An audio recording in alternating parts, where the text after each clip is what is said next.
came after the funeral. They folded the flag for him at the little brick church on Ellsworth Avenue, and the wind tried to take it twice before the honor guard's hands persuaded it to behave. It was a raw Thursday in late January in a river town in southeastern Ohio, the kind of cold that makes sound travel farther than sense. The man in the casket was Eamon Ridge, a volunteer firefighter and the sort of neighbor who shoveled 2 extra porches without mentioning it later. The service ended at 4, the last handshake landed at 4:20, and by nightfall, the street had gone back to being only a street. At 9:13, Leora Penn took her seat at the county dispatch console, slid on her headset, and watched the board come alive. At 9:31, the line marked 911 flashed with a familiar number. His number, the man everyone had just buried. Before we begin, tell me, where are you listening from and what time is it there? Leora had fielded storms and barn fires, and wrong turns called in as kidnappings. She had coaxed calm from people whose words came like hail on a tin roof. She had heard the first breath of a baby through a phone held in shaky hands, and the last breath of a stranger who needed someone to hear it. She was 34, kept her hair short to keep the headset from snagging, and wore a gray cardigan because the room ran cold to keep the computers honest. Her desk held 2 photographs wedged into the bezel of the monitor. One showed a river in summer, green as a promise. The other showed Eamon and his daughter Cass standing in front of the station engine with that look people get when duty gives them a reason to grin. The year was 2022. The county had upgraded the system, and the board pulsed with the soft light of new money that still felt like a borrowed suit. Lines identified towers and cross streets. Repeat callers had little tags. When Eamon's number flashed, it wore the tag she had put on it a year ago, Station 4. Her stomach made a small, foolish turn. Her hand did not. She tapped the line open. 911. What is your emergency? Static, not empty. The kind of static that carries weather in its mouth. A faint hiss like tires on wet asphalt far away, then a click as if someone had covered the microphone with a thumb and lifted it again. Leora glanced at the automatic location box. The system offered a circle that could have been a dozen blocks wide and no more. The tower showed the bluff above the river. The timer on the call rolled past 10 seconds, then 15. The headset warmed in her hand. "Hello," she said, voice even, the way training turns fear into architecture. "If you can speak, I am here." Something moved under the static. A breath, slow, disciplined. The way firefighters learn to breathe through a mask like they are rationing the ocean. She had listened to Eamon for years as he called in traffic stops and barn smokes and mutual aid requests in that unshowy voice he kept, even when the ceiling thought it was tired of being a ceiling. Her throat tightened without permission. The board did not care. It kept time. The night supervisor, Brandt, rolled his chair closer, not touching her cord. He was 50, part-time philosopher, full-time keeper of snack drawers. His eyebrows asked a question he did not give words to. Leora tapped a note onto the incident log with deliberate fingers. Caller number displays as decedent from earlier funeral. Open line. Faint audio. Possible misroute for memorial device. Possible spoof. Monitor. "Eamon," she said quietly, because sometimes names open doors the way keys do. "If you can hear me, give me any sound." The line breathed once more, then found a voice. Not bright, not ghostly, a man speaking like someone who had walked all day and only now remembered he could sit. It said one sentence, 3 words, patient, back door locked. Brandt's hand hovered over the radio mic. Leora nodded once. He paged Station 2 because Station 4 was morning, and Station 2 would show up with their coats half-buttoned and their hearts arranged like a team. He sent them to the Ridge home on Quint Street, the small white place with a porch swing that had never let a guest feel foolish for needing to sway a minute. Leora kept her voice on the line. "Back door, locked," she repeated, writing it, hearing it, feeling the way the sentence wanted to be a map. "Is someone inside?" Nothing answered at first. Then a second sentence, softer. "Cass asleep."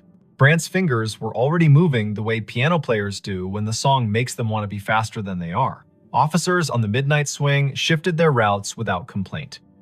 The medic crew out of town angled their rig toward Quince in case Grief had found a trick that needed medical names. Leora sent a quick text to the on-call clergy liaison because the county did not believe in letting families be alone with what they could not name. "Amen," she said, "steady. We're sending them. Stay with me if you can." The line hissed like rain on a steel roof, and then went quiet. Not the click of a hang-up, the kind of quiet a room makes when a story finally sits down.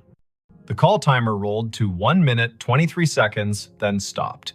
Disconnected, the board told her, cheerful as a toy that believes its work noble. Brant opened his mouth and then closed it. He reached for his coffee and decided it was the wrong kind of night for coffee and reached for water instead. Leora sat very still for a moment and felt the way adrenaline stands up in your body and refuses to sit until you give it a task. She gave it the task of listening. The lines danced with ordinary need.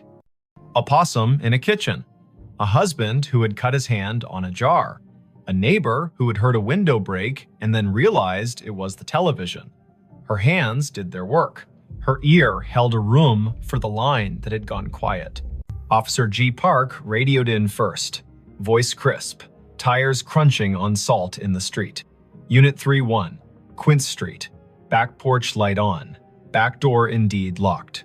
Copy request to knock. "Copy," Leora said, hearing her own voice make simple shapes. "Proceed."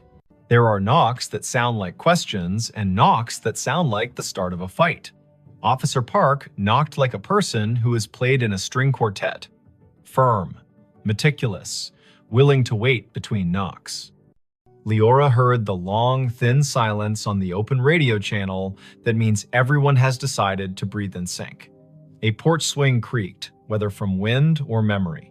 Then Park again, softer. Visual on subject in living room. Teen. Asleep on couch. Television on mute. No visible distress. We are making entry.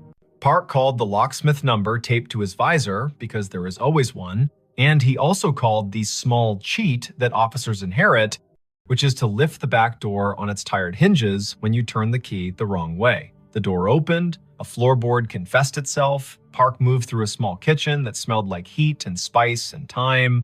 He said, quiet as a blessing, "Cass, it's G, it's me." The girl woke with that rough sound grief makes when it has only just let go for half an hour at last. "Back door," Park said into his shoulder mic. "Locked, now secured." Subject breathing, oriented, tearful, says she fell asleep and forgot the back after the last aunt left. She says her dad would have said it. She says she heard him say it sometimes, even when he was alive, when she forgot. "I'm locking up, then staying here until her aunt returns." The call had been the little bridge a county makes when one house cannot manage all its doors alone. Leora typed. She logged, she breathed. She answered a call about a siren that would not stop on a fire alarm panel, which is a call that can ruin a night or return it to its usable shape. She told Brant she needed 30 seconds, stood up from her console, walked to the stainless sink by the break room door, and washed her hands as if she had been in a kitchen that required respect. At 10:48, the line lit again. Same number. The board did not know how to feel about that and chose its usual indifference. Leora took it. 911. A voice lives inside a headset after a while. The nerves learn routes, the body decides where to keep the sound. The phrase came through low and clear. Basement. Pilot light. She did not hesitate. She sent the fire crew already on Quince next door. She told Park. She told the aunt, who had come breathless from her own house 3 blocks away, that they were going down the cellar stairs for the little square of flame that keeps a winter from doing more harm than good. She heard Cass in the background say, without fright, he always listened to the furnace like it was trying to tell him a joke. Engine 3 called in. Pilot light out. Gas smell minimal. Windows open. Relit. Carbon monoxide monitor registers safe. A firefighter Rowe, who had once done stand-up for exactly 2 open mic nights, and then decided his comedy belonged in the bay with his coworkers, added gently, Whoever called this in has good ears. The board calmed, the town kept its little noises, the river told the ice what to do, and the ice obeyed or not. Leora's shift slid past midnight. At 1:19, she poured tea she did not want and drank it because warm things are a kind of law. At 1:40, an old man reported a woman knocking on his side door asking for a light, and she sent Park and his partner again, and it turned out to be a neighbor who had locked herself out, and they laughed about solutions and did not mention grief, so it would not be tempted to take that house too. At 2:19, when the dispatch room feels like a lighthouse that forgot whether the bay is wide or just an eager creek, the line lit a third time. Leora did not say amen out loud. She let the humanities teacher voice in her head that once told her names have heft say it for her. 911. This time the sentence was longer. Not elaborate, not difficult. The kind of sentence men say when they've spent their lives making tool lists. Check the pan on the back burner. Leora's fingers moved before she could tell them to, and 10 seconds later, Park said on the radio that a pan of oil sat glowing on the stove, forgotten by a cousin who had come bearing food, and then wept, and then gone to call another cousin and set the phone down on the porch rail. Park killed the burner, slid the pan onto a cold eye, and said, "Tell whoever's on that line thank you again." She said, "I will," and understood how inadequate that was, and also how there is no better sentence at 2:20 in the morning when a house has been held upright by 2 extra words spoken by a man with no air left to push them. By dawn, the calls had slowed to their usual winter trickle. The board made its little satisfied beeps, the shift change crept near. Leora printed the overnight logs for the lieutenant in charge and set them in the bin with the neatness of a person who believes paper is a form of kindness. She took off her headset, set it on the hook, and let her neck decide it had been a stiff night. On her drive home, the river looked like a sheet of hammered tin under a sky that had not yet decided whether to blush. She stopped at the corner store for milk and oranges. The clerk rang her up and asked if she had been at the funeral, because everyone had been at the funeral, even if they had not parked their bodies in a pew. Leora said yes, and the clerk said he had known Eamon since they were boys, back when the river took 2 boys and gave back 1, and how the one who came back had never raised his voice again, unless it was to make a frightened kid laugh in a smoky basement. Leora listened. The clerk put 2 extra oranges in her bag, the way men do when they feel the night reach its hand into the room and cannot keep all the light from leaving. She slept until noon and then sat in her kitchen with the radio low and the blinds open to teach the afternoon how to behave. Her phone chimed with a message. It was Cass. Leora had given her number to the aunt without thinking, and nothing about this felt like a boundary violation now. The message was a picture of a backdoor lock and a caption. "He did it again, thank you." She replied, "You did it." He reminded, "That is a team." Cass sent back a heart in the color teens choose when they mean it and do not want to seem silly. Word traveled without gossip's teeth in it. People told each other the version they could bear. Some said the call after the funeral had been a trick of towers, an echo, a message scheduled by a grieving mind that had set a reminder on a phone. Some said Eamon was still doing his rounds, making sure pilot lights and pans behaved. The chaplain said he did not know the mechanics of it and did not care, that love gets to serve in whatever uniform it likes. The fire chief said quietly to Leora, "If my number ever lights your board and I am not in a position to help myself, send the crew. I will not be offended if you use my name to get them there faster." It is Wannon. The next week brought the kind of snow that erases the edges of things. Leora worked 3 overnights in a row and learned to sleep in squares of 4 hours like a cat. She took a call from a man who had found his wife on the floor and guided him to count and compress, and the medics arrived before the counting rasped the hope out of his voice. She took a call from a woman who had locked herself in a bathroom because her boyfriend had stopped being gentle, and she kept the woman talking about the photograph on the wall while the officers climbed the stairs 2 at a time. She did not think about the line until it lit again 2 Fridays later at 1 in the morning. She kept her voice clean. 911.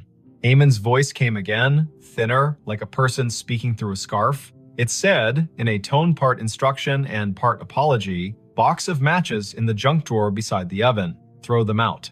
She told Park. Park went. He opened the drawer and found a box that had wicked itself damp and mean. He took it to the back porch and soaked it and binned it, and then came inside and wrote a sticky note for Cass that read, "Your dad told on you." She woke to it and laughed in that shocked way laughter has when it has been given back its license to exist. Not every call was that kind. Once, the line connected, and all Leora could hear was faint wind and the hollow tick of a cooling engine, and she understood, without needing the lieutenant's later confirmation, that this had been the night the station bays opened, and Eamon's truck had been driven back from the long, slow procession, and the engine had clicked in that language. Machines use to admit fatigue. Once, the line carried only a sound, like boots on gravel, exactly 3 steps, then the pause of a man looking at a sky he used to know from a ladder truck. Once, nothing came at all. And still, she stayed on the line the way you stay on a porch after a friend has gone inside, just in case one more sentence needs to come out and walk around in the air. Spring loosened the river. April made the churchyard look less stern. Cass finished school with a concentration that made her teachers write small notes on the bottom of her papers. "You have turned into a person who trusts herself." Leora saw her at the station on an open house Saturday, and the girl hugged her the way nieces do their aunts without asking for the right to be related. They stood under the engine bay's great door and listened to the way small kids treat sirens like musical instruments when given permission. Cass said she sometimes still heard it, the way a voice comes into a room without needing to open the door. She said the voice had told her to bring in the porch rug before a thunderstorm that would have flung it across the block. She said the voice had told her to drink water before her stomach had the language to beg for it. "What do you think it is?" she asked, not demanding that it be a ghost or an algorithm. "I think you live in a county where people answer one another when called," Leora said. "I think sometimes lines open from one room to another because the rooms were built that way by love. I think if we say it out loud too many times, the day will get shy and pretend it never happened. And I think your dad trained his whole body to go when someone needed a sentence, and I do not know what training looks like later." Thanks for watching Allen's To Help Pray. Cass nodded as if she had been offered advice about lifting with her legs, not her back. She put her hands on the engine's bumper like a kid checking the pulse of a whale and whispered thanks in the dull shine where she thought it might carry. The last call came in July, on a night that smelled like cut grass and the electric promise of storm. The board was quiet. Brant had his feet crossed at the ankle, the way he did only after midnight when the county behaved. The line lit. Leora took it with the care of a person accepting a candle in wind. 911. There was no static, no breath, only a single word, perfectly ordinary, soaked in a patience she would remember until the last hour of her life. Enough. "Enough what?" she asked. Back straight, pencil ready. The word came again. A thought set gently on a table. Enough. Then a long exhale, the temperature of a day in which someone has put down a tool they are proud to have used and is ready to wash their hands. She typed the word. She did not send units. She did not mention it to Brant until the end of the hour, when she said it out loud the way you say a number twice to make sure you got it right. He nodded. He threw a cough drop to her like a baseball, and she caught it and laughed because bodies insist on living. There were no more calls after that. The system reassigned numbers as systems do. The board forgot how to glow with that tag. When Leora sat at her desk and the photographs leaned against the monitor made their steady witness, she still sometimes heard the faint tap of a firefighter's gloved hand on a doorframe, the universal signal for ready. She bought a small, heavy key hook for her own kitchen, put it by the back door, and never forgot again. She found that when she walked past the Ridge place on mornings when she needed to see the river before she could trust the day, she would look at the back door and feel not a haunting, not an ache, but the exact rectangular comfort of a thing that had been understood and done. If this kind of thing ever happens where you live, if a phone rings after a set of shoulders in town have lowered themselves to the work of grief, if a name appears on your console that your heart wants to call impossible, do what Leora did. Answer. Stand in the narrow bridge between rooms, ask short questions with soft edges, send help, write down exact words. The world is made of exact words and the work that follows them. Believe nobody and nothing too hard. Let the river decide what is memory and what is rumor. And when the voice finally says enough, let your hands say thank you by resting them, palm down, on the desk you have kept clean so the night can put its weight there for a minute. And if you are sitting in your kitchen with a back door that gets forgetful, say the date out loud to bring the day to heal. Late January 2022. Early April 2022. The hot night in July when rain forgot its manners. Say the town's name so it will remember it has one. Say Amen. Say Cass. Say Leora. Practice the sentence that saved a pan and a pilot light in a teenager who deserved a house that understood locks. Back door locked. Then lock it, then sleep. The county will keep its watch. The river will balance its own ledger. Somewhere, a dispatcher you will never meet will lay a pencil down on a pad with a line drawn through the last open box, a small, perfect check that means this part of the night is finished and the next part may begin. He found a staircase in the lake it still goes up. He saw it when the wind fell off and the lake lay down like glass, a sudden stillness that made every shoreline detail stand at attention. The afternoon sun had taken a step toward evening, yellowed and steady, and the north cove of Lake Lanier went calm enough to show the bones under it. He cut his aluminum skiff to idle and drifted toward the pale shoulder of exposed clay. There, not random at all, a run of stone steps pushed up from green water and kept going into nothing the shore could explain, even and true, as if they still believed a front door was waiting at the top. Before we begin, tell me where are you listening from and what time is it there? This was late September 2022, after a summer of stingy rain and long afternoons when the heat felt like it had signed a lease.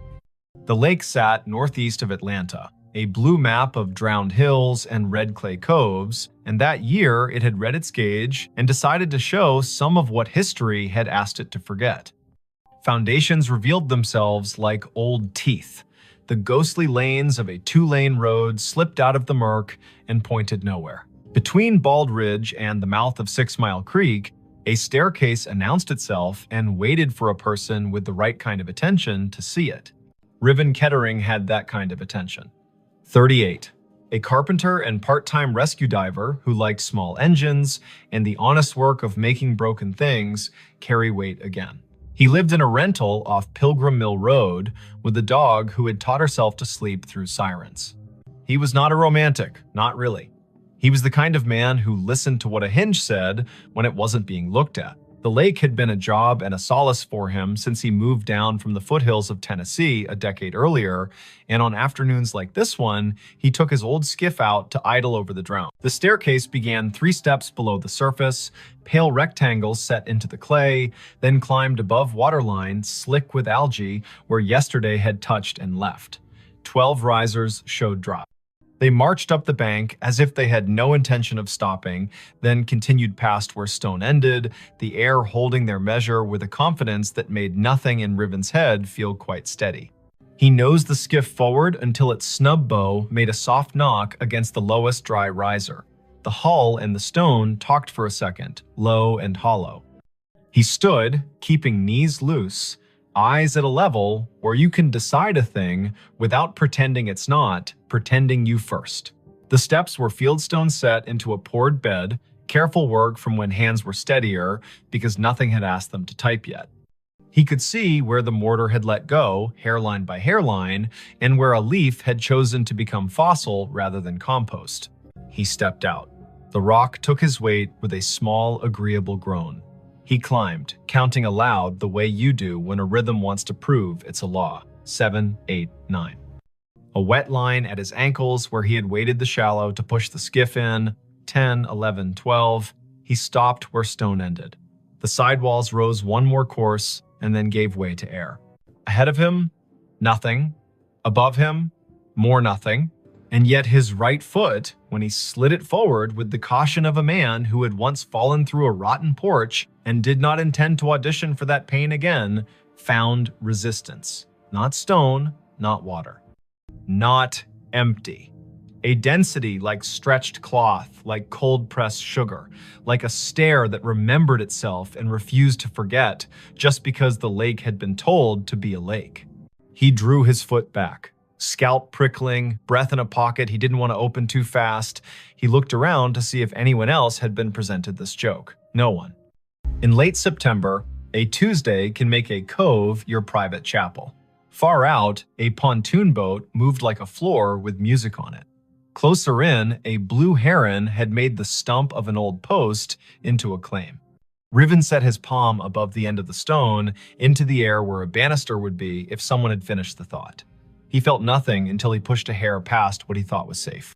Then he felt a boundary, the exact height of a handrail in a code book he could recite. He smiled despite the way his heart had decided to pick up the tempo. Something here hadn't drowned entirely. Something here had decided to keep going up. He does not scare fast, Riven. He is a man who has gotten into dark water at night, kindly, and come back calmer for it. But he respects a place with a memory. He went back down the 12 risers and climbed into the skiff and sat with his hand on the tiller and let the lake tell him if it wanted him to be braver than his grandmother would approve. The wind was a rumor now. On the far shore, a transformer hummed with the stale sweetness of electricity. He turned the motor off and drifted with his fingers brushing the gunwale and felt for the old current under the new. A loon called once out in the main channel, the syllable bending toward a kind of loneliness that doesn't need an audience. Riven looked back at the steps.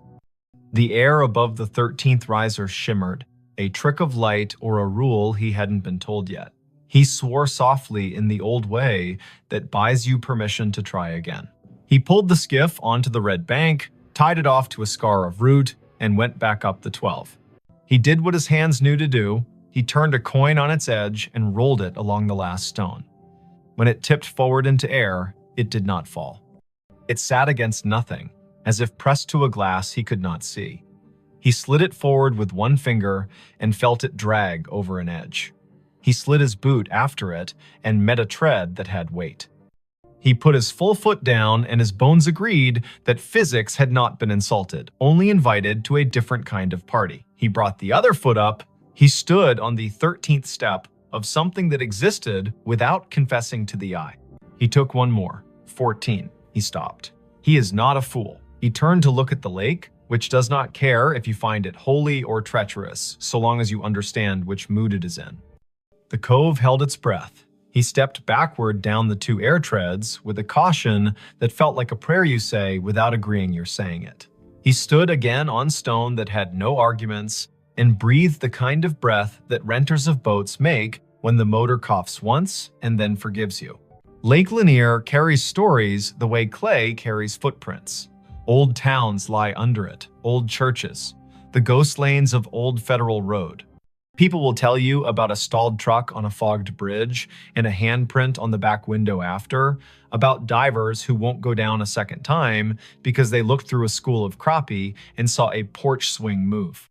Some of that is what happens when humans leave water to be the keeper of their history. Some of that is people being lonely and needing their fear to wear a costume. Riven carried none of those stories in the silly way. He carried them the practical way. He knew people had been told their land would drown for the good of cities they would never see, and some of those people had said their names into the bank and put rocks one on another to make the land remember. He went home with the staircase in his notebook and in his knees. He did not say the shape of it to the bartender at the place on Brown's Bridge, who called everybody chief. He did not post a photo because the lake punishes people who turn it into spectacle. He slept badly and woke before his alarm and made coffee meaner than necessary and drove back with a coil of thin rope and a chalk box and the tape measure he used when perfection had to be part of the bill. Morning lake, blue as breath. The skiff skittered over wind ruffles and slid into the cove willing. He tied a chalk line at the last stone and played it out up the air, marking nothing with blue dust that caught in nothing and hung there like a trick. He laughed once, quietly. He measured riser height with the tape and found consistency that would have made a county inspector nod. He tied a loop in the rope and lowered it down the near face of the steps. The loop sat against an invisible edge and held, not tight, not loose, as if politely told to wait. Half an hour went by that way. Numbers, angles. The carpenter in him building a drawing that would keep his fear inside its lines. When he finished, he sat with his back against the sidewall and let his head find the cool of stone that had learned shade. The world stepped closer. From somewhere he could not triangulate came a sound that reminded him of a bicycle bell rung just once. In politeness, he stood. The sound did not come again. He walked down the 12 and waited on the shoreline while the lake decided whether to ignore him or to grant him more. A woman called from the top of the red bank. Riven looked up. She was tall and rangy, mid-40s, wearing the kind of straw hat that makes a person look like they know how to move in weather. She carried a camera with a strap that had been repaired twice and a notebook bulging with the kind of paper that did not come out of printers. She introduced herself with a grin that answered questions he had not asked. Mara Clary. She ran a small outfit that mapped drowned towns and grave relocations for counties that cared to admit their forgetting. She had a copy of the Army Corps' old charts and a habit of showing up where the lake loaned the present to the past. "I've been told you've got steps," she said, "and that they keep going up." He wanted to ask who had been talking. He wanted not to have his name in a stranger's mouth. But she put her hand on the sidewall like a careful person says hello to an old horse, and the way her face took in what she saw made him feel less alone in his own seeing. He nodded. He told her his name and the number of air treads he'd let himself trust. She whistled low. "Lanier tells on itself every few years," she said, eyes on the shimmer above the 13th. "But I haven't seen it do this.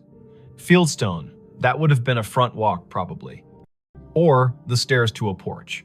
You can tell from the way these aren't as steep as church steps. And there would have been a dog who slept halfway up until someone came home at supper."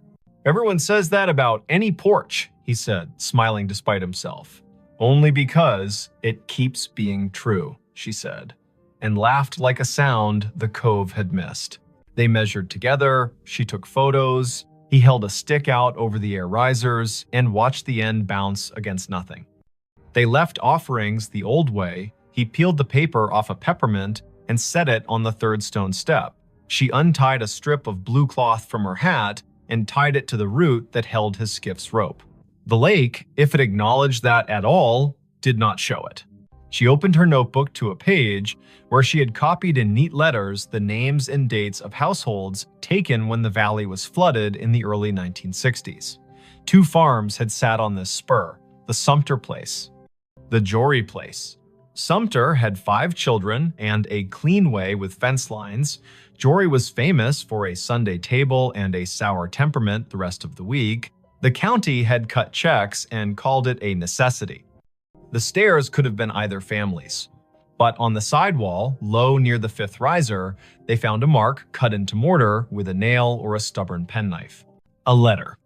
"Jay, you think Jory," she said. "Or June," he said. "Or Josephine. Or a boy who didn't get to grow into his handwriting rights, their first initial into any stone that isn't busy." The lake made a small sound against the hull, a shrug. They came back the next day, and the next after that. In the afternoons, teenagers on rental jet skis came doing grammar the water did not admire. In the mornings, a heron watched like a magistrate. Once, a man in a bass boat cut his engine and drifted nearer and asked if the invisible was real or a trick. And when Riven told him the truth, he raised his cap and said, "Well then," and idled away because some facts want to be left alone to keep being facts. On the 5th day, just after noon, when the light loses some of its slant and the lake starts its long exhale toward evening, the air changed. Riven was on the 14th invisible tread, Mara 2 below on stone, the rope tied at his ankle as if that kind of thing would help. He felt a pressure move across his shin like a child's study of a newel post. The hair on his forearms declared a vote. He looked up. Above him, a faint dark line hung in the bright. A lintel, if you wanted to pretend to see one. A line where a door might have decided to sit if it still meant to. He lifted his hand slowly and let it hover. It met resistance at the height where a latch would be if people had followed the same measurements here as they did in town. He pressed a fraction and felt the air give. Not much, not enough to invite him, only enough to say, "I know what you were asking for," and no. He withdrew his hand. He did not try again. He went back down and sat on the 6th stone step and put his elbows on his knees and let his head go heavy in the way of a man who knows the difference between a closed door and an answer. "Not today," Mara said, not unkindly. "Doesn't mean never." A storm ran around the rim of the lake that night and forgot how to come down. The next morning broke clean and noisy, with birds relieved to be right about the Sunday. When they returned to the steps, the peppermint was gone. The strip of cloth whispered against the root when the wind remembered it. On the 4th stone riser, a line had been drawn in the red dust by a finger that had not belonged to wind. 4 short lines, 1 long. The way a person keeps track of days when they are doing a job no one else is counting, they looked at each other like people who have been included in a conversation without earning it. Mara wrote down the marks in that tidy, practical hand. Riven climbed to 14 again and did not press the air where the latch would be. He listened instead. It is an old trick. The more you don't demand to hear, the more willing a place is to say its piece. Somewhere above him, at the end of the invisible run, a sound came faint, almost an opinion. The scrape of a chair, foot against a wooden floor. Once, then a breath, remarkably ordinary, let out by someone who was done with a small effort and is pleased to have finished. He let his knees bend and went back down step by careful step. The county put out a notice, polite as a church lady, asking people not to climb anything that felt like absence. A man from the Corps came by with a clipboard and a caution that did not include humor and told them to rope the place from the bank. They tied a line and left it slack enough to be ignored by whatever needed to come and go. Mara logged coordinates and photographs and the exact color of the lichens on the sidewall. Riven made a drawing of the steps that showed the air ones the way you show trust, with dotted lines and a note that says, "As found." Word spread anyway. It always does when to leave a thing alone would be the more complicated form of love. A grandmother came and watched from the shade and told her granddaughter a story about the summer her brother rode a bike into a field that is now part of the lake and fell and did not cry, because corn leaves will cut you if you give them. An audience. A man in a Braves cap stood for a long time with his hands in the back pockets of his jeans and didn't tell anyone why his eyes kept the gloss they kept. A boy clapped once and apologized, and then asked if the staircase sounded like anything, and when Riven told him about the scrape and the breath, the boy looked toward the place where a door might be and whispered, "Thank you," like a student to a teacher who has handed out permission slips to freedom. On a Wednesday morning in early October, the lake rose 2 inches. The 1st stone step went green again. The 12th stayed dry. Riven set his palm to the sidewall as he had begun to do without design and said the names of the months out loud as if they were a key. Mara arrived late, hair in a bandana printed with little cranes, a thermos in one hand and a sheet of onion skin paper in the other, the thin kind that takes pencil and lets the stone's texture come up through. She rubbed the J, the nail-cut letter, and the tally marks. When she lifted the paper, the letter and the lines looked like a message written by someone whose words had to be rationed. She tucked the rubbing into her notebook with a care Riven recognized as kin to prayer. By noon, clouds built into a boast. Mara packed her camera because electric things deserve not to be insulted by weather. Riven untied the rope at his ankle and coiled it with the absent-minded competence of someone who likes ropes for the way they make order out of risk. The air above the 14th step felt different. Cooler, somehow. Denser. He looked up and wanted more than he would have admitted the week before to see something acknowledge him. Not a face, not a figure, an idea. The lake refused. It kept to its rights. Before the storm broke, a small group arrived in silence. Not tourists, not thrill seekers. People in good shoes that did not belong to docks. A woman in a navy blazer. A man whose tie had been loosened by degrees and had stopped at 3. An older woman with a cane that looked like it had been carved by someone who understood trees better than money. They stood on the bank above the line and watched the steps like people watching someone figure skate after having once skated the same routine 3 decades ago and remembering what the body used to hold. The older woman spoke first, to the stone, not to the living. "You kept it," she said. "You stubborn thing. I told them you would." She introduced herself when Riven climbed down to the bank with his curiosity plainly showing. Ada Sumter Jory. Not a marriage, she was quick to clarify, but a habit of names borrowed and kept. Her father had been a Sumter, her mother a Jory by necessity and grievance. She had been 10 when the men from the government came and put stakes on the hill and told her they were measuring to make the river useful. She had been 14 when the kitchen was dismantled and stored in a relative's shed, and the porch chairs were put on a truck without the porch. She had been 15 when the lake finally climbed to the 7th stair and the dogs refused to sleep where they had always slept and had to learn ground new as a dollar. "My granddaddy set those stones," she said, chin lifting toward the steps. He knew the grade by eye. House stood there. She pointed at the air, ran long that way. Kitchen at the back, where mornings were honest. Stairs to the sleeping rooms tucked in right of the door. He told me we build stairs for coming and going and for waiting.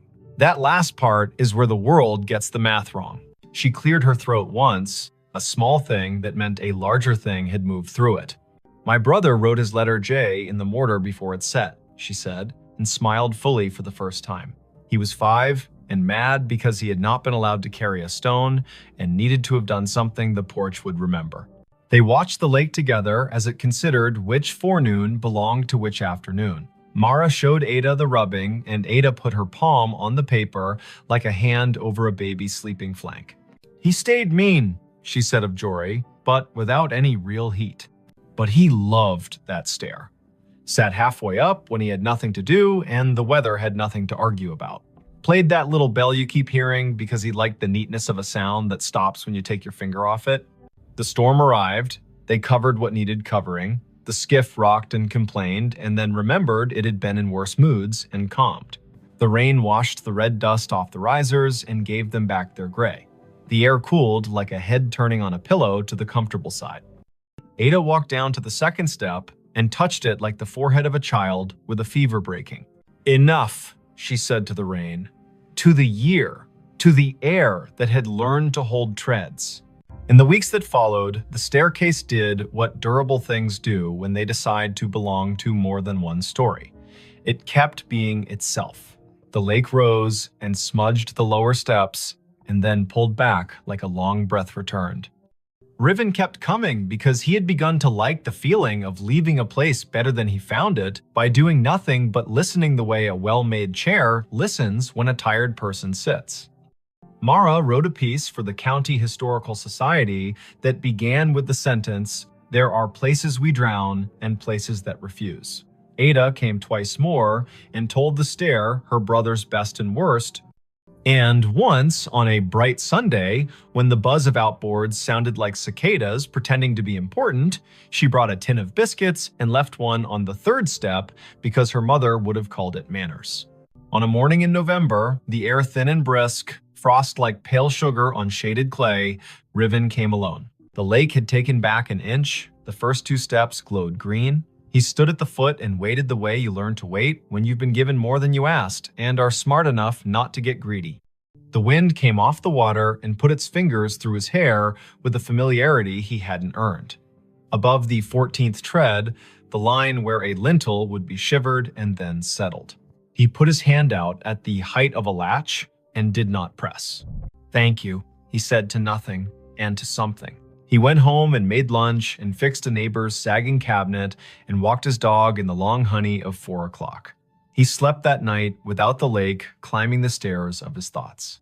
He dreamed he was sanding a handrail he could not see and woke with the particular ache in his forearm that tells a man he did a good day's work in the world that matters and the one that does not need him but lets him in anyway. If you go out to Lake Lanier on a fall day after a long dry, when the wind has the courtesy to lie down and let the surface polish itself, you can find the cove if you know who to ask and you promise out loud not to bring a ladder. The staircase will be there, stepping up from water into air with the patience of a body that has learned not to argue with time. You can put your boot on the 12th stone and your breath on your rib cage and decide if you will push your foot forward into the space where the 13th waits. If you do, it will hold. Not because wonder owes you, but because someone set a measure here with care, and because sometimes the world keeps an old promise in a new element. Say the year out loud when you find it. 2022. Say the place by its names, Lanier and the valley it drowned. Say the people if you know them, Sumter, Jory. Say the letter on the wall, J. Say the noise a bicycle bell makes when a brother likes attention and the porch has all afternoon. If you leave something, make it small, a ribbon, a peppermint, a finger laid gently in dust to make a line that will blow away with the next weather. Walk back down, let your knees do what they were built to do.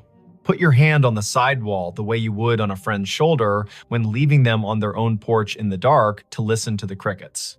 The staircase will keep going up whether or not your eyes can follow it. It will keep its measure in the air. The lake will rise and cover the lower treads and then fall back and confess again. Boats will hum. Herons will judge. A woman in a straw hat will rub letters onto paper, and a man with a dog who sleeps through sirens will coil rope and listen. And somewhere under the calm skin of the cove, where red clay holds onto everything it can hold, a front door you cannot see will stay shut and not unkindly, practicing the hardest kind of hospitality there is, offering you a way to ascend and a way to wait, and trusting you to know which one belongs to you today. Her phone pinged at a grave with her name. The notification bloomed on her screen the moment her shoes left the gravel and slid onto the soft path between moss-dark stones. A small bell chime, bright as glass. A banner at the top. You have arrived, Edeni Hale. The words sat there as calmly as a weather app, as if the city had decided to label her the way it labels a bridge or a square. The place was Bonaventure Cemetery in Savannah, Georgia. Spanish moss hung in long, steady sentences from the live oaks. The river kept its secrets behind the bluff and breathed like a sleeping room. It was late afternoon on a Sunday in early November, the air cool enough to make her wish for sleeves and warm enough to forgive her for forgetting them. Before we begin, tell me, where are you listening from and what time is it there? Her name was Edeni Hale, 28. She worked in visitor services at a small maritime museum upriver, the kind of job that made her memorize the angles of ships and the dates when storms came ashore. She liked fonts and quiet, and the sound salt makes drying on stone. She was visiting Bonaventure because her friend Anson had flown in from Minneapolis for a long weekend, and the two of them liked places that let you feel your breath in your mouth. The year was 2021. Phones knew where you were within decent intimacy. Some headstones wore small plaques with codes that asked to be scanned and promised a story. They had parked on Bonaventure Road under an oak that had learned to be older than most houses.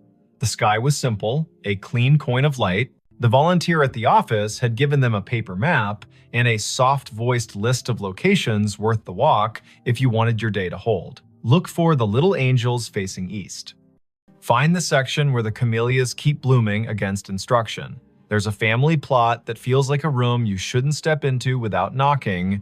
No one mentioned a notification. Edeni stared at her phone. The banner did not give a location like Section F or Plot 31. It was the same tag her calendar used when she arrived at work or home. You have arrived, Edeni Hale. As if she were a place. As if the grave were her. Anson leaned toward the screen and squinted.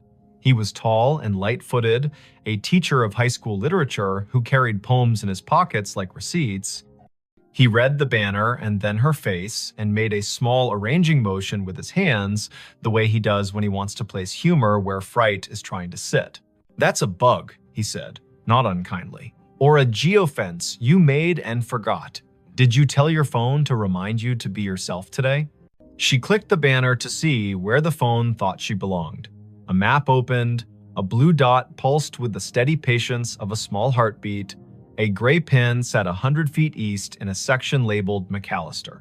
The pop-up bubble above the pin read Ideni Hale in the same unsentimental font. She did not have a virtual contact called a cemetery. She had not created a reminder to arrive at her own name. The phone had decided the path curled between stones with dates that made you speak them out loud, because numbers are easier to hold when they come through the mouth. 1873, 1920, 2009. The Oaks leaned as if sold on the idea that the living need rehearsal space. Anson spoke a tour fact about a poet who loved this place and whose plaque visitors touch in a small, quick superstition. Idoni nodded because liking facts is a way of staying steady. Her pocket shook again. Another chime, the same banner. You have arrived. Ideni Hale. She breathed the way the yoga teacher on the internet tells you to. In through a count of 4, hold for 4, out for 6. They followed the path east until the bluff opened its shoulder and let the wind test their sleeves. The section ahead was a little higher, a little more sure of itself. A plot enclosed by low stone, dressed in ivy, sat beneath a live oak that looked like a table that had decided to grow legs. In the center stood a headstone gray as rain, taller than Idoni's shoulder. The name at the top held Ideni Hale. She stopped. You might have stopped too. Her name was not common. Her mother had found it in a book of Old English names and liked the way it sounded like a promise made under a tree. She had never met another Ideni. To see the letters in this order on stone felt like stepping into a movie where you have lines you did not audition for. Anson's hand found her elbow without a show of it. He had the sense not to say, wow, or are you kidding? He stood with her and let the river finish a sentence neither of them had started. The dates carved below the name were the first clean relief, 1974 to 2014, not hers. A woman 2 decades older, gone 7 years now. Under the dates, a line that read as Keeper of the Keys. The stone carried a small oval of glazed photo, a face with hair tucked back, eyes steady, a glint of a keyring at the edge of the frame. The oval was rubbed to a shine from fingers, the way love polishes small things while refusing to say it is love. On the right-hand corner of the stone, someone had bolted one of the new plaques with its little square of patterns. Scan to learn more. People who love story cannot resist a square that holds one. Ideni lifted her phone and let the camera see. A link opened without asking for anything. A page built by a memorial service company bloomed. At the top, the name again. Below, a small biography. A life lived with habits, upright and kind. A childhood in Chatham County. A long run as cemetery sexton. The last line read in a voice that felt like a woman sitting on a step with a mug and a warning and a grin. If you need something, tell the ground. It will tell me. While she read, the phone hummed again. Not a banner this time. A little circle pulsing at the top of the screen, the way maps announce a place with enthusiasm. The circle flashed once, then settled. Ideni swiped down to see the source, a calendar reminder with no category. White, titled simply, Arrived. Location, here. She had not written that. The phone, perhaps, had decided the day needed a label, or the small plaque had more to it than the page admitted. Anson said the woman in the photo had librarian eyes. He meant that as a compliment. He pointed at the keyring. He said his grandmother had been a keeper of the keys at a church in North Dakota, and those women know where every grief sits at every hour, the way a night janitor knows which chairs spit gum and which ones sigh. They stood a while. People walked past in respectful silence, guided by a docent's voice that held just enough theater to keep 15 people from wandering into their own daydreams. Spanish moss moved like thought repeating itself. A flake of light rose off the river and fell back as if it had changed its mind about being air. It would have been a good story already finding your own name on stone, a phone that had the audacity to tell you you had arrived, but something else decided to be true. A little tone sounded from the phone, the way sounds do when an app you forgot you had decides to help. It was the noise her AirDrop made when someone nearby wanted to share a photo at inopportune moments. The screen shifted to a dialogue. A file offered to send itself to her. The sender name was a string of letters and numbers that meant nothing. The file name read Keys. Anson leaned in and made his face calm. "Decline," he said gently, "because strangers in public places with quick hands make tricks, and both of them work in museums and have seen every version of the human habit of testing boundaries." She hovered. Decline would be wise. Accept would be a dare. She pressed accept because sometimes you let stories finish what they start. The file downloaded. It was not a photo, it was an audio file, a minute 42 in length. The waveform showed it wasn't silence. She tilted the phone toward her own ear instead of speaker because you don't open a voice in a cemetery loud unless the voice has earned the right. Static first, then the sound of wind combing something thin, then a woman's voice, the age of a woman, who tells tools where they belong and expects cooperation. The voice said, "Dry as a towel and warm as a summer kitchen. If you are standing over me, child, and your name is mine, you can help me keep my promises. Put your phone on the stone and leave it be a minute. It will tell you where to stand next." Anson's eyebrows did a small jazz riff and then tried to behave. "Okay," he said softly, a word that meant, "I am here and I am not going to ruin this with cleverness." Ideni set the phone on the flat top of the headstone the way the voice had instructed. The screen slid into its lock. Her reflection replaced her.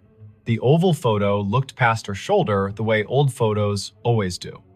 She counted in her head as a way to keep the childish fear of being tricked from standing up and knocking the ritual with its elbow. 50, 60, 78. The phone buzzed once, she lifted it. The map opened of its own accord. The blue dot had moved nothing. The gray pin had changed. It labeled another grave 30 yards north with a name neither of them had seen on the paper map. Rosin Hale. A second name. Another Hale. The first name was Welsh and not common here. They went because the day had asked enough times to be answered polite.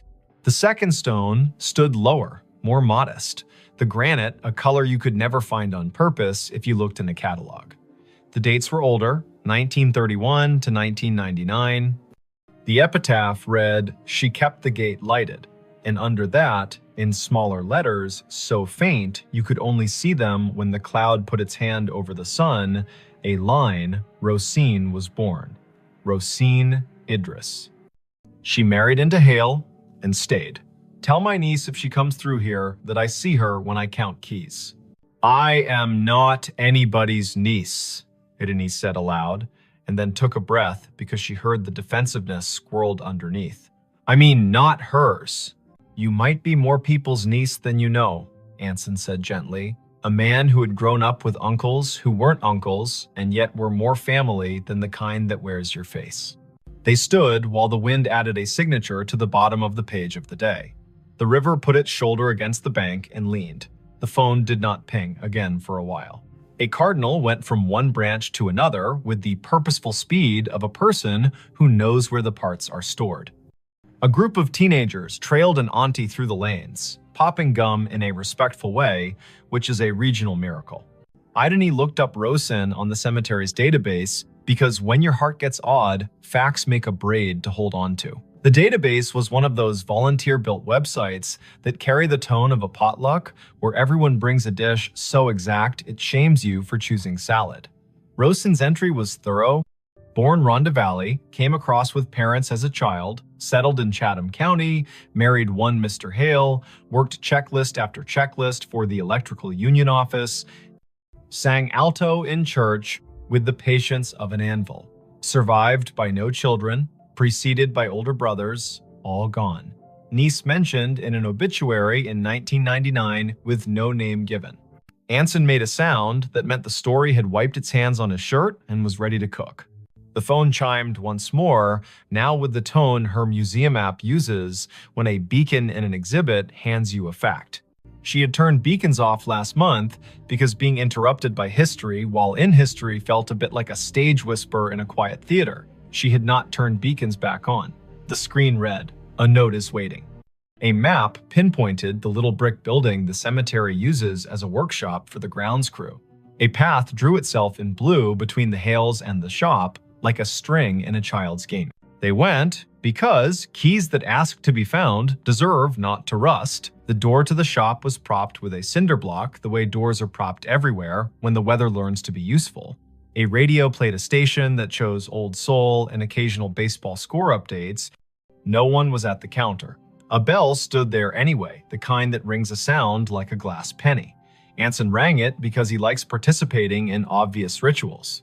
A man in his 50s with a badge that read August came in from the back, wiping his hands on a rag that had earned its keep. "You folks need a map?" he asked, then took a longer look at their faces and revised. "Or a minute." "We were by the hailstones," Idony said, and watched the way a man looks when a rhyme finds his ear and tells him it cares. August nodded. "Course you were," he said. "I keep an envelope for that family.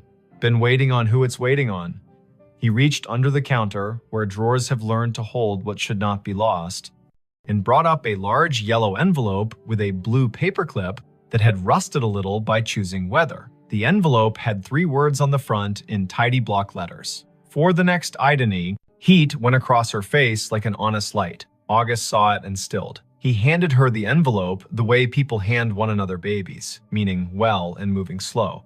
She opened it with her thumb. Inside, 3 items. A small brass key, old, not ornate, with teeth filed like a decision. A folded sheet torn from a spiral notebook, edges soft with years. And a wallet-sized photo of a woman in a blue work shirt with a name patch and a grin you could feel on your back like afternoon Sunday. The patch read, "Idony." The face belonged to the woman on the first stone. The note was written in blue ballpoint in a hand that pressed harder than paper deserves. It read, "Simple. For the next Idony in this county who can hear me the way a key hears a lock. My niece is out there." She won't say yes to the word niece because words are stubborn. She'll need to open the box in the old mausoleum we keep for tools and favors. The key is for the small door on the left. Lift on the latch while you turn. The box has what belongs to her and me and her grandmother. If she is standing at my stone with a phone, she will know that I know. Don't bring a crowd. Bring one friend who reads instructions with his eyes. Leave the key when you are done. We can count without hands here. "I'm not someone's niece," she said again, and heard how the sentence grew less certain with practice. Her mother's family tree began and ended in a different state. A line of women who told polite lies to spare one another the sharp edges and did their grief in broom closets. Her father had not survived long enough to name distant relations. He had left behind a bent screwdriver and a smell that her body still could find when a day asked. Anson's hand found the counter in a quick pat, like checking for keys as you leave the house. "You don't have to be a niece to be the person meant to do a thing," he said. "But also you might, and it might not matter how that happened." August tapped the counter twice, a habit that sounded like a yes. "The small left door," he said. "People never see it. Take the path behind the office and go right at the angel with the missing hand." The mausoleum is the little brick one that looks polite. The left door sticks the way a lie sticks to a room. Do what the note said, lift and turn. They went back into the light. The blue string on the map did not bother now to draw. The path knew their feet. The angel with the missing hand stood where the volunteer had said, "Angels stand, face east," blank expression that suggested she had witnessed every century and found nothing quite bad enough to frown at yet. The brick mausoleum waited with that small pride buildings have when they know they are not the grandest on the block, but are the one that does the job without complaint. The left door looked like a panel added later. The brass latch had the smoothness that comes of being touched by people who mean to get work done. Idony slid the key in, the teeth caught, and then thought better of it. She lifted the latch with her other hand and turned. The lock gave. The door opened 6 inches and stopped, ticked by a wooden wedge that had been insinuated at the bottom by someone who had not